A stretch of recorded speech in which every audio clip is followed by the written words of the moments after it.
Tomorrow is Friday. Jesus died on a Friday.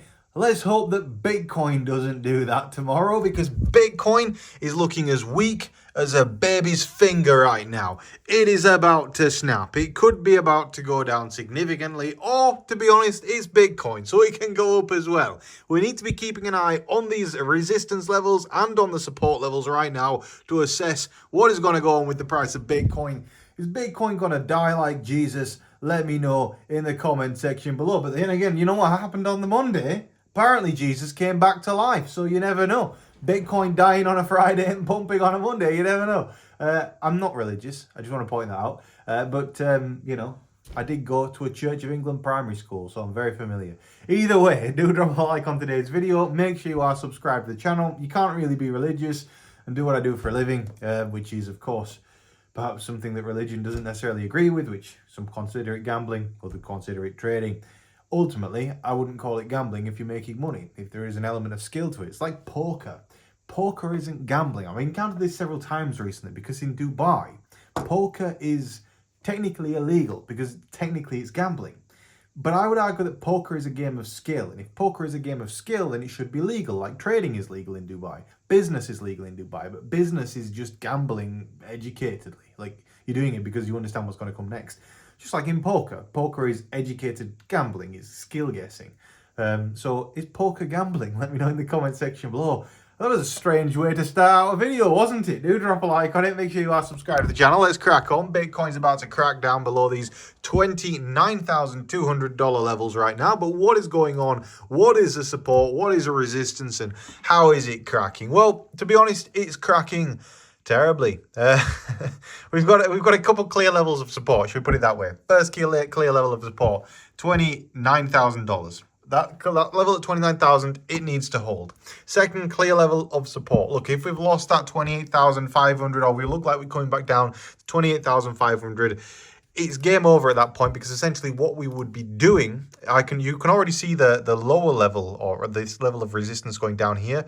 But what we would end up doing is dropping somewhere along this line here. So we end up dropping to somewhere around 28.4, or depending on where we are on the chart by that period of time, like 28.3. We'd find some levels of support here. It'd be pretty unlikely to drop all the way down. But if we did lose this lower level of support here, then it'd be a swift but drop back down to this level of support here, which would be somewhere around 27. So that'd be a pretty significant drop to the downside. That is not what we want to see. We don't want to see that. That's bad. But you know what's good? If we were to break these levels of resistance here, these levels of resistance, to be honest, they're not unbreakable. You know what song came into my head there? Just Google it. Unbreakable. Very catchy song, that. Who is it by? It's some Japanese thing, isn't it?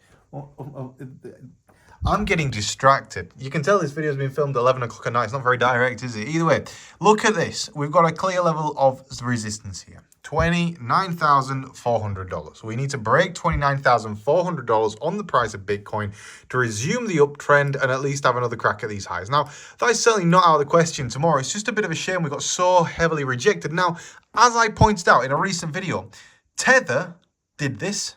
The only reason that happened is because of Tether. Tether bought, well, this is what $400 million does to a market when somebody goes out and buys $400 million worth of Bitcoin.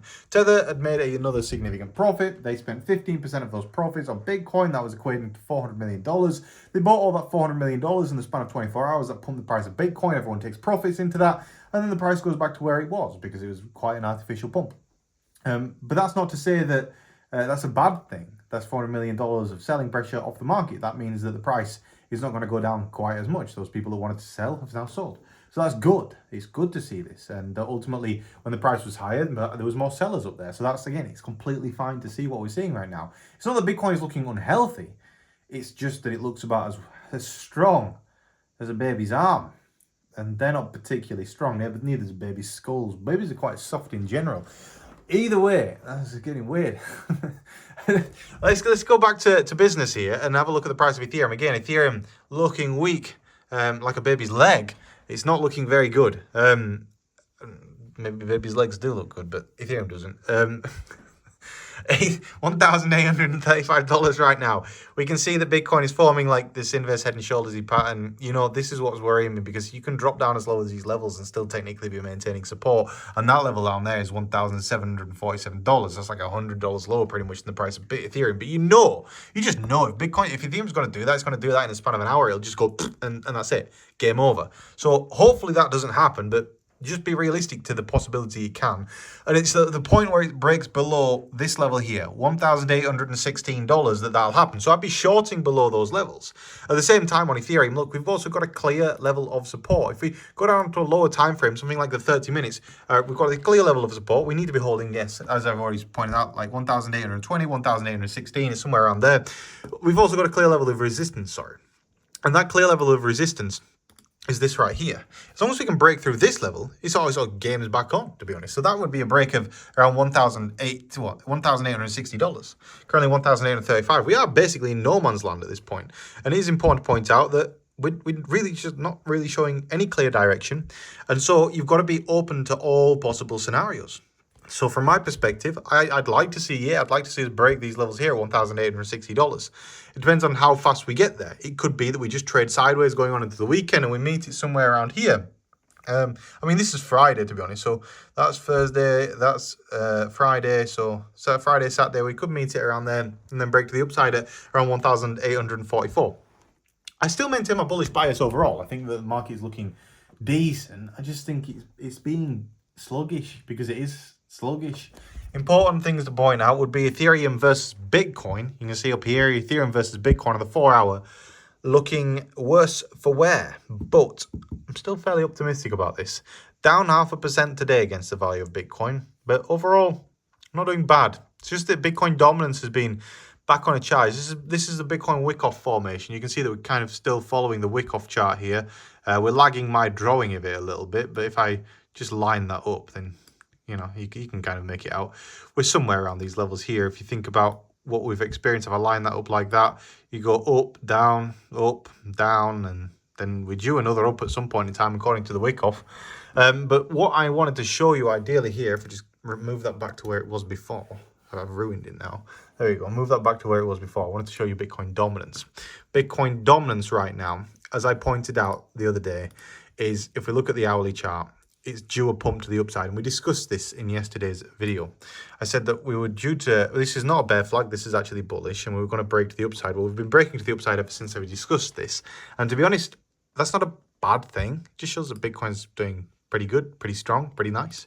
The S&P 500 has been dropping to the downside today. If we also look at the way the DXY has been performing, the DXY is actually down again today. It's just that everything's having a bit of a cool off. Interestingly enough, we've also seen the pound losing value today, finally against the dollar. So finally, wage bills and everything like that is going to get cheaper, which is nice for me. However, in today's cryptocurrency news, a couple of interesting stories for your attention. Courtesy of CryptoSavingExpert.com, Coinbase is set to launch their Layer 2 network base on the 9th of August. There will no doubt be some way to get some free coins in this, so definitely do participate on the base network. Basically, I'll be using this because they're no doubt going to do an airdrop of these base coins at some point in time to people. It'd be pretty weird to launch a blockchain network without a coin. So no doubt Coinbase is going to do a coin. I'll be telling you all about how to use the base network in the hope that there is an airdrop at some point. Because, I mean, do you remember the Uniswap airdrop? The Uniswap airdrop was amazing. Uniswap airdrop was $12,000 for absolutely free to everybody that had ever used Uniswap. It was great. Like, honestly, amazing. And I still hold all of it to this day, and I still think it's worth about $8,000. Either way, Department of Justice is considering fraud charges against Binance. Interesting, again, that the US wants to attack Binance. Of course they do. And then MicroStrategy is a sports car. ETFs are a super tanker, according to Michael Saylor. MicroStrategy's former CEO and Bitcoin maximalist Michael Saylor has had his say on the pending spot Bitcoin exchange traded fund applications. It's really interesting. Michael is, of course, very bullish on the price of Bitcoin, and you should definitely go to CryptoSavingExpert.com right now before it completely changes forever and sign up, make an account. Click the sign up button, make an account. You won't regret it. It's completely free for now. Now, moving on, there's lots of different cryptocurrency news on this website. It is the best place to be getting your cryptocurrency news. There's so much stuff to be reading about. You want to learn about the crypto space. You want to take free courses, free education. Crypto Saving Expert, the best place to do it. And of course, the best place to trade is on BYBIT. Don't forget, a lot of people entered over the past 24 hours. It's been good to see. Look how many people have been winning things. And this is all real. You may even see your own email pop up on the screen right now. But basically, if you want to win this stuff, it's completely free. You've got 25 days left to register. Still, nobody's won the Rolex. Somebody has to win it in the next 25 days. Don't think anyone's won an Apple Watch either. There's 2 Apple Watches, 1 Rolex Submariner. I think the Apple Watches are like £600 each, and the Rolex is £15,000. It's a proper watch, like a proper good watch. 25 days left to enter. All you need to do is click on the link in today's video description for BYBIT, sign up, make an account, and then make a deposit. You need to make sure you sign up through the Rolex link, and then when you've done that, if you want even more free good stuff, then join the World Series of Trading, because there's giveaways every single day as well in the World Series of Trading. You don't even need to do anything to get them. You just need to be eligible for the World Series of Trading, which means you need to join my team in today's video description. Thank you to the 135 people that have now joined so far. We're going to have a fantastic time in the World Series of Trading. I'm going to open up a trading channel for this very, very soon, different than my normal TMG Trades channel. This one's specific for the World Series, and there'll be 135 people that are welcome to it. So if you want to join my currently non-existent, but soon to be existing Telegram channel, I'm going to make it tomorrow. So I'm going to get it all set up. There'll be master traders in there and all sorts. So it's going to be really good. Please do. You'll find a link in today's video description for World Series of Trading. Sign up on that link. Anything else left to discuss today other than Bitcoin is currently just like doing Bitcoin-y things? You all know. You've been watching the charts like I have. It's been horrendous. Maybe one day we break back above $30,000. But not tomorrow. Not tomorrow. We'll see. It's going to be an interesting one. Thank you all for watching. Keep an eye on those support and resistance level. World Series of Trading is coming up in only... How long do you actually have left to the World Series of Trading starts? 13 days. Only got 13 days left to the World Series of Trading starts. So make sure you sign up before then. Have a great day. Drop a like on the video, because nobody liked yesterday's video. And that was really, really sad. Yeah, it made me sad. Do drop a like. Have a great day, everybody, and I'll see you in the next video. Goodbye.